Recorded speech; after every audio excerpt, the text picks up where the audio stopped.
Hello everybody, I'm not sure if I'm going to regret filming out here today because it's kind of dull and damp, but I did crafts at the desk that I usually film at, so can't film there right now, so I'll just film here.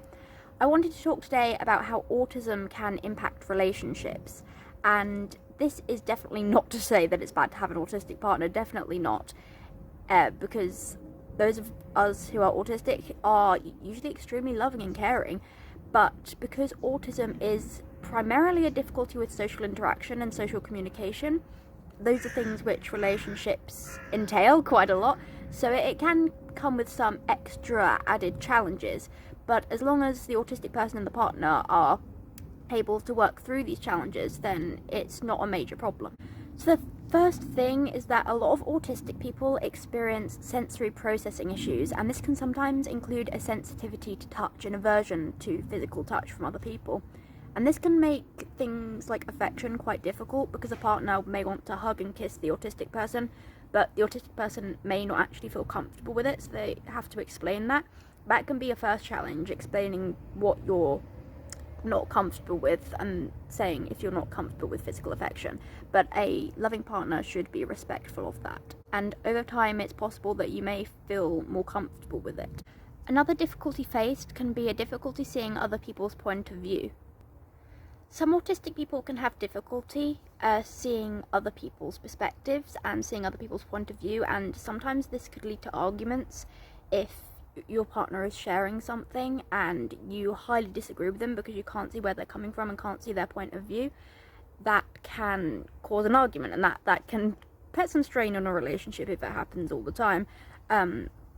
So sometimes we have to work a little bit on seeing others' point of view, but it can be really hard because autistic people often have a really strong sense of justice, and if our partner says something that we believe is deeply wrong and can't be right in any way because we can't see that point of view, then again it can lead to more arguments and we can get very emotional about it. Even though the partner may not mean any harm, they are just expressing an opinion which we are unable to see where they're coming from with it because it doesn't match up with our experiences.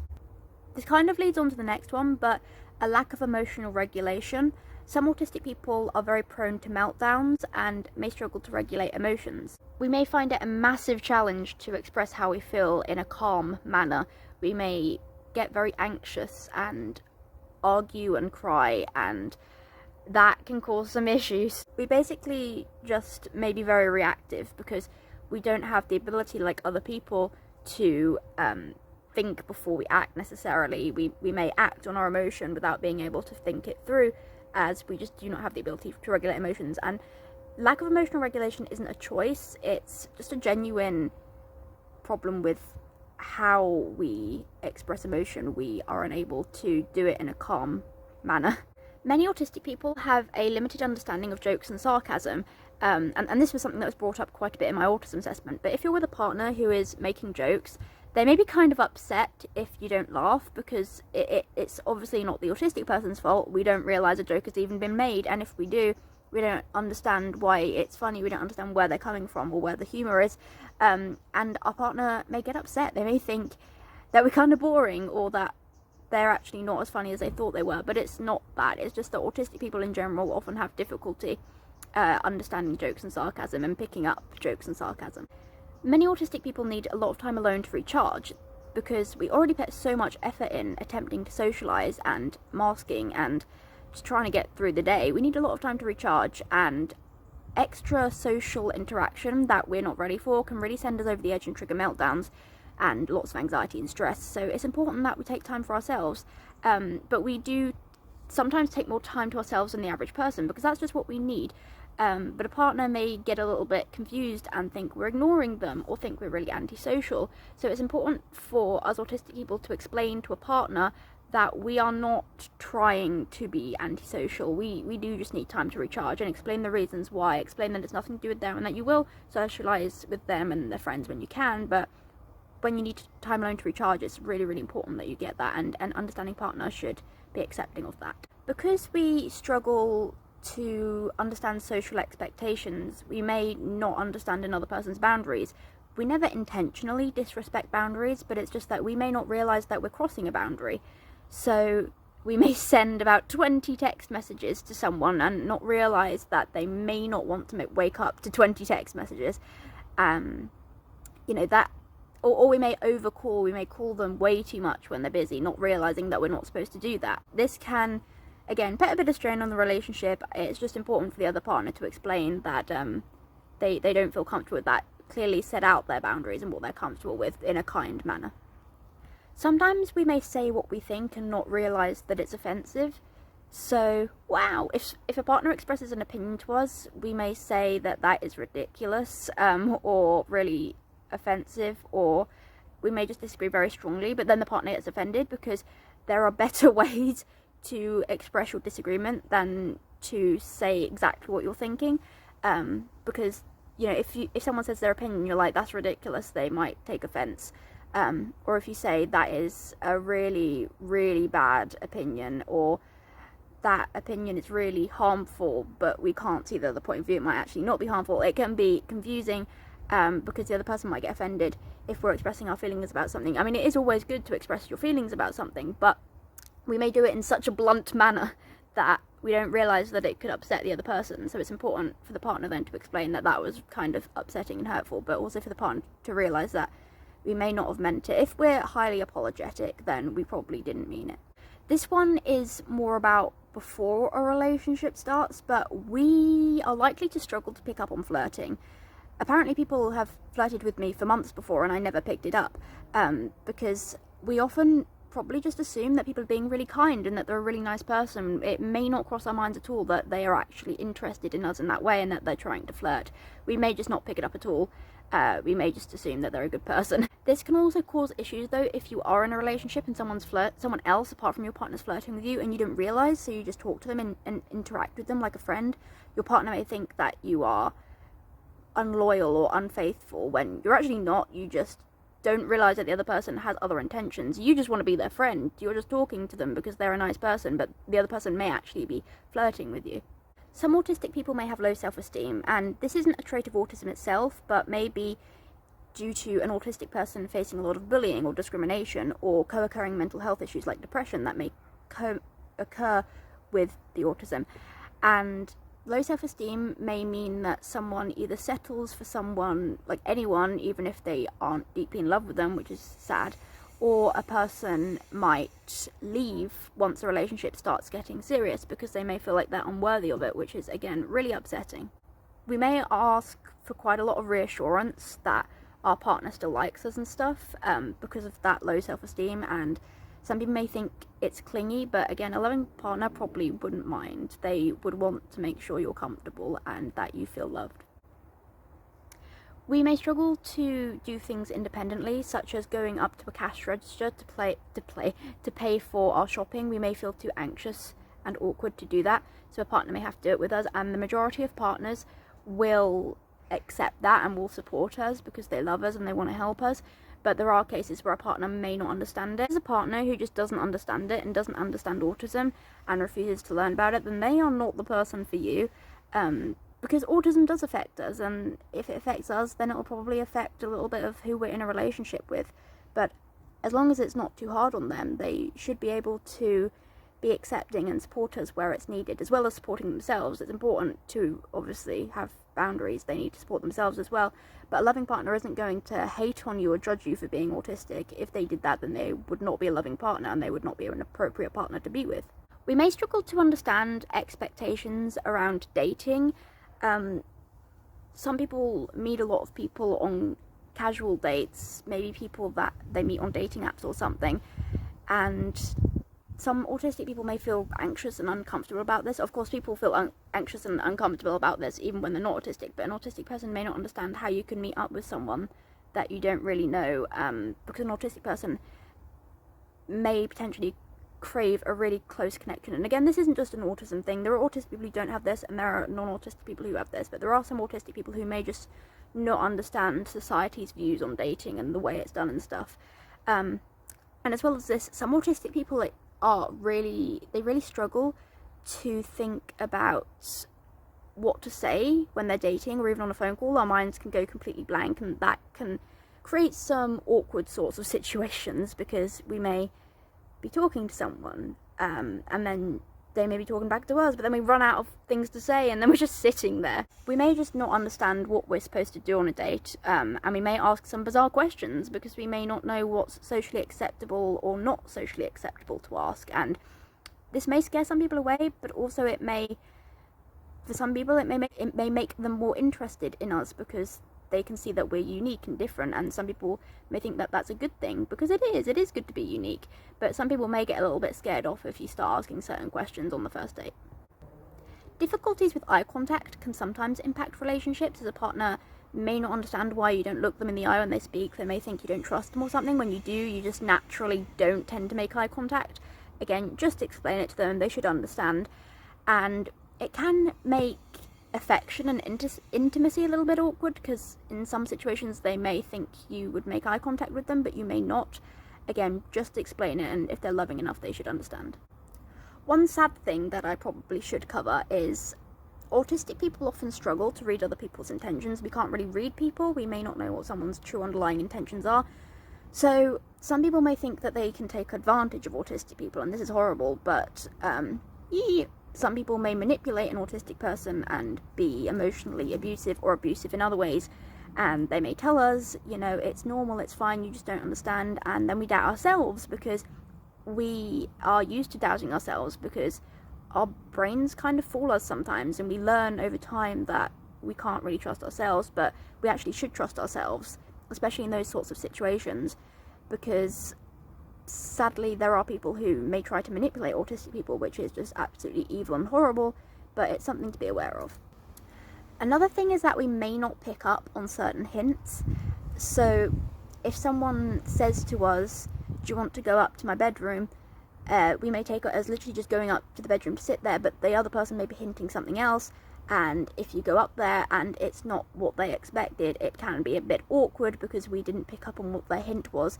If you are dating an autistic person, please say things directly. Please say your point directly, and don't make hints or imply things, because we're probably not going to pick it up and we're probably going to be a little bit confused. Another thing is that some autistic people speak in a monotone tone of voice. Difficulties with tone of voice is part of autism. We may struggle to pick up on other people's tone of voice, so we may not realise that people are being sarcastic, but with our own tone of voice, it can also be quite monotone at times, because we may not realise that we're supposed to do the up and down thing, speak in a certain way, and when we speak in such a monotone manner, people may think that we're uninterested, when it's not that at all. We are interested, and we do care, and we are passionate, and we are excited about being with you. We just can't always show it, unfortunately. We don't realise that we're not showing it, or we may be dealing with other issues such as co-occurring mental health conditions that make it really hard to seem enthusiastic, or things like that. It's usually 99% of the time, if an autistic person's monotone, it's nothing to do with you. It's probably that they either don't realise they're monotone, or that's just their natural tone of voice, or they're dealing with something else that is making it really hard for them to express excitement and passion, happiness, but it's not to do with you. Some autistic people have difficulties reading other people's emotions, because difficulties with facial expression is also an autism thing, so we may not be able to tell exactly how someone's feeling from looking at their face or from their tone of voice. So we may miss if our partner's upset, and that can really upset them because they may feel like we don't care when we do. We just didn't realise that they were upset because it's non-verbal, we don't notice it. But it can also go the other way. We may seem a little bit annoying and over-caring, because sometimes we may think that our partner looks and sounds upset when they're not. That's just how they are, or they're just calm. We may ask them over and over again, are you okay? Are you sure you're okay? Are you feeling good, or are you not? We may ask that a lot, and some people may find that a little bit annoying. But it's just because we care, and it's just because we're worried, because we can't read you properly. We think you might always be upset. We don't really know. I read an article saying that relationships with autistic people usually don't last, which was really upsetting to read. It's not true. I know autistic people who are in long-term relationships. I know a lot of autistic people who are in long-term relationships, so that's not necessarily true. The only thing is that you and your partner both need to work together and overcome issues. It's a learning journey for both partners, and it can eventually grow the relationship stronger, because you know that you can get through anything together. So I think that is something to remember. Don't think that your autism is going to stop you being loved or that it stops you being able to love others. It's not like that at all. There are extra struggles, but the right person will love you for who you are and will help you through your struggles, the same as you help them through their struggles. It's an equal balance. You help each other out in any way you can. Why is there hair in my face? This is very windy out here. Oh yes. An autistic person may worry that their partner may judge their autistic traits. For example, if an autistic person rocks back and forth and flaps their hands, we may worry, are they going to think that's childish? Are they going to think that's strange? But again, the right partner will love you as you are. They'll probably actually think it's quite sweet. They'll, not in a patronising way, it's something more unique about you. It's something to love about you. You know, the right person isn't going to see it as a negative thing. Sometimes being in a relationship when you're autistic can take a toll on your self-esteem. This is because you may judge yourself for not being like other partners. Your partner may have friends who have partners, and you realise that you're different to them. You may feel bad, but you don't need to feel bad. You never need to feel bad for being autistic. Your partner loves you as you are. That's why they're with you. So just because you're different never means you're doing worse, or never means less. Yes, you face struggles, and yes, the autistic traits can lead to a lot more challenges, but actually that can make the relationship grow stronger because you're working through it as a team rather than just casually dating and stuff. You actually work together to get through the relationship and grow the relationship and get past the struggles, and that's a sign that the relationship is actually more likely to last. Sadly, people may also get angry at themselves for expressing certain traits in front of their partner, like having meltdowns or being overly reactive. People may experience a lot of guilt and hate themselves for that, because it can be really hard. We don't want to be overreactive. We know our partner doesn't deserve it, but we end up doing it because we can't control our emotions, and then we hate ourselves for it. It's a vicious cycle. So it just helps if you, over time, try to be self-compassionate, but at the same time, attempt to be calm enough not to lose your emotional regulation. I personally do have difficulties quite a lot with emotional regulation, but I think what works for me is eating, because my emotional regulation is a lot worse when I don't eat enough, and also doing a calming activity whilst I'm speaking to the person can help me be less reactive, like colouring and doodling while I'm talking to them. Being able to set boundaries and say, I'm really sorry, I don't feel comfortable talking right now because I know I'm in a reactive state, I don't want to put you through that. It's okay to say that. It's okay to explain to them. Just explain to them it's not because you're avoiding them, it's not because they make you angry, it's just because you can feel at this point that you're struggling with your emotions and you don't think it would be fair for you to project them onto your partner. So just working together with that can help, and you never need to hate yourself for it, because your brain is functioning differently to most people's brains. Of course, being in a relationship is going to be a challenge, but you can get through it and you can learn new skills over time, and it's really never your fault. If you're upset about it, it's a sign that it's unintentional. If you're upset about reacting, it shows that you're not a horrible person, actually. It shows that you are a person who just struggles and needs support. One thing as well can be an autistic person's sexuality. So there is kind of a stereotype that all autistic people are asexual, which isn't true. There are asexual autistic people. Asexual basically means that a person does not feel sexual attraction towards other people, but not all autistic people are asexual. Some will be, though, and some autistic people will struggle with sex because a person may feel very anxious about it, or they may have sensory processing issues, and those things can affect it a lot, and they may just not feel comfortable with other people. They may feel very awkward because they don't know how to do it, how to act during that thing. So that can be a struggle, but if you have a loving partner, again, they will help you through it. And I think that if they care, you know, you don't have to pretend that it's okay when you aren't. They will help you through it if they're loving. They will want what's best for you. And yeah, I think that's important to say. But also, not all autistic people are asexual. There are autistic people who have sex and enjoy it, so not all autistic people are like that. Another challenge that autistic people may face in relationships is the partner adjusting to certain traits. Like, we may have a lot of meltdowns, and of course, as long as we don't be violent or insulting towards the partner, because that's not nice, but as long as, you know, if our meltdowns are more just internalized or getting distressed but not taking out on others, then that's something the partner may witness for the first time, and we may be kind of scared for them to witness it, because it's not something that most older people or adults do. But again, if you have a loving partner, if you have a meltdown, they will probably be able to support you through it, and hopefully it's not too much for them. And if they love you deeply, then, and if they're committed enough, then they should be able to, like, see it as just another thing that's something you have, because everybody has their own differences and issues, and in a relationship you work together and you support each other no matter what, as long as obviously you're not abusive. But yeah, they probably shouldn't see it as a major issue. They should just see it as a way in which you need support and they can support you through it, same as you can support them with anything they struggle with. Another difficulty that autistic people can face in relationships is that a partner may expect us to go to social events, like with family and friends, but we may not feel comfortable with it. We may be unable to cope with it and completely unable to do it. And we should explain this to the partner and explain that we would love to see their friends and family, but sometimes we really just can't cope with it. We can explain that it leads to meltdowns and shutdowns and eventually burnout, and explain how serious it is, explain how hard it is for you, and tell them that, yeah, you will come out to social events when you can, because you do want to see their friends and family, but there are just some times where you're already going through so much. You can't put that on yourself and you can't cope with it. And again, hopefully they're understanding of that.